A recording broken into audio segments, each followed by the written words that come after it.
మోసం చేసి మా దృష్టికి వచ్చింది. దాని మీద డీసీపీ తోటి, ఏసీపీ తోటి, సిఐ తోటి మాట్లాడినా వాళ్ళకి సంబంధించినటువంటి జ్యువెలర్స్ ఇంకేదైతే 3-4 కుటుంబాలు ఉన్నాయని తెలిసినాయి.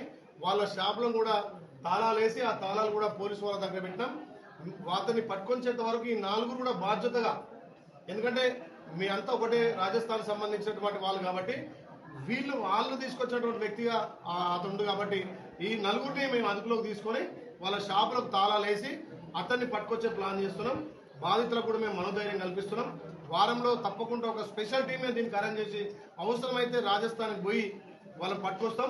ఇంకో మాకు తెలిసిన సమాచారం మా పోలీసు వాళ్ళు ఏం తెలిసిందంటే ఎవడైతే అక్కడ ఘరానా మోసం చేసిన వ్యక్తి బయట దేశాలకు పారిపోతుండని తెలియగానే పోలీసు వాళ్ళకి ఆదేశాలు ఇచ్చి అతని పాస్పోర్ట్ కూడా సీజ్ చేయడం జరిగింది.